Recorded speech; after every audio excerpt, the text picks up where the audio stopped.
Hello students, in this video what I am going to tell you, I am going to introduce the strength of material laboratory. So this is the video about strength of material laboratory works by me, and hopefully it will be helpful for you. You will get the introduction of this lab. And what are the things you have to follow? These are some apparatus pictures. So I have taken from the laboratory and include in this video. So it will be helpful for you, all of you guys, to get aware of the apparatus of strength of material lab. So let's have a start with the next slide. What is going to happen over here? So lab objectives. So what are the lab objectives? So here goes on. The objective of the Strength of Materials Laboratory is to demonstrate the basic principles in the area of strength and mechanics of materials to the undergraduate students through a series of experiments. The experiments described in this laboratory manual have the following general purposes: to study the behavior of various engineering materials through material testing, to verify the principles of the strength of materials described in the lectures by means of the experiment. What is the purpose of this lab? Actually, whatever you have studied, you are going to study in the theory subject, in the strength of material subject, in the theory course. So you have to experiment in the lab. So there are variety of experiments in this laboratory. So I will explain to you, and I will demonstrate you how can you perform the experiment, and you will get a chance to perform those types of experiments in the laboratory. So let's see lab safety guidelines. So the first one, you have to be very careful while coming to this lab. You will be very careful. You have to wear the goggles, gloves, lab coat, shoes. So personal protective equipment. So you have to wear it. So what is the next criteria? You have to wear the shoes properly and wear the clothes properly. Don't wear the shorts, and wear full clothes. So what is next? Consequence of a horseplay. Don't play over there. Don't make fun over there. One foolish action could result in minor or fatal injuries to yourself and others. So no horseplay, no move all around, don't make fun over there. What is the next one? So the next one is no loose clothing, hair or jewelry, especially for the girls. Tie everything back for safety. Tie your hairs. Don't come over there with open hairs. So the next one is what? Tie up your hairs. And the next one is no food or drinking is allowed in this lab.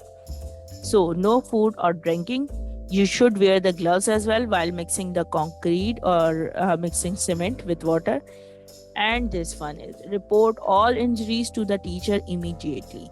Report all accidents, incidents, major or minor, whatever it is. You have to inform to the teacher at the right time. So report injuries. So these are the lab safety guidelines for the strength of material lab, and you have to follow in other labs as well. Next slide is on what?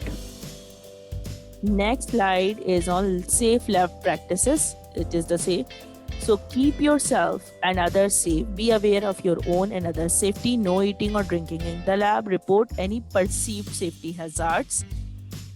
And the next one is what? Wear appropriate safety equipments. I already told you in the diagrams. No loose clothes and long hair around machines. So there is a concrete compression testing machine, so you have to be very careful. Safe lab practices. Don't put obstructions in walkways. Keep fire escape routes completely clear. Clean up any spills immediately. Report any perceived safety hazards. Wear appropriate safety equipment. Know the hazards of any materials or machines with which you are working. So you should have to be very careful while doing experiments in the lab of strength of material. So let's move on to the next slide, and what is it about? Let's see. Preparation for the experiments. The student must prepare for each experiment by watching my YouTube videos comprising of demonstration of strength of material laboratory session, which will be uploaded before each laboratory sessions. So students must ensure that they watch the demonstration and perform the experiment on self-learning basis in the laboratory. They are allowed to ask queries related to the experiment, but they have to perform experiments themselves. So this is a kind of self-learning, and you will be able to do your task on the independent basis. So the next one is what? What is this? Course learning outcomes, CLOs, and its mapping with program learning outcomes.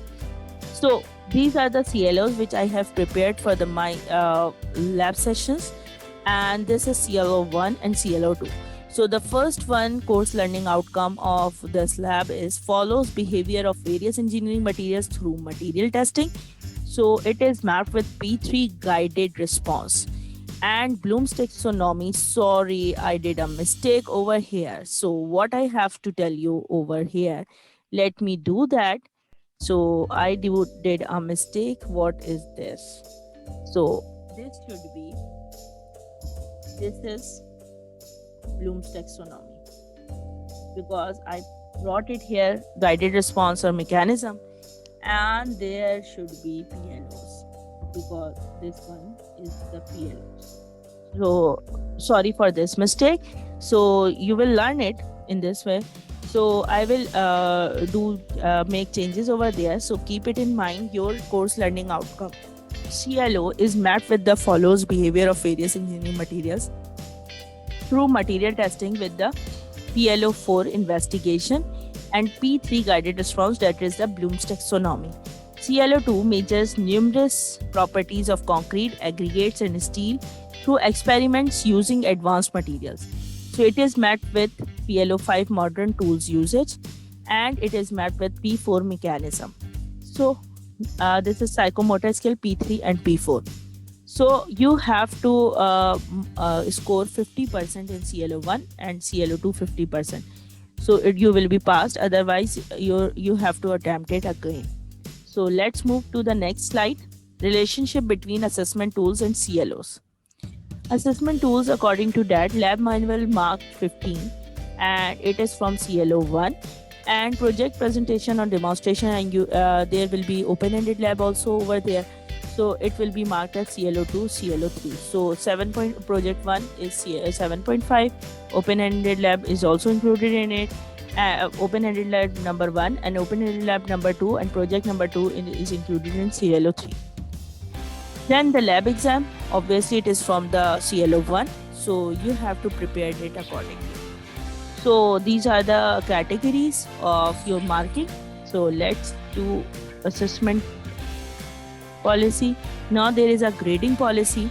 And what is this? Assessment tools, lab manuals, percentage 30%, 15 marks. And project presentation or Viva, 30%, 15 marks.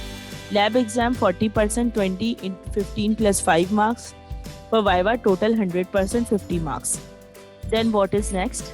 Let's see. Remember, safety first while coming to the lab. And hopefully you will like the video, and don't forget to subscribe my channel and click on the bell notification, and must follow me on my blog, that is what www.nahishshahzad.blogspot.com. So thank you so much for watching this video. Hopefully you will like it. Thank you so much. Bye bye.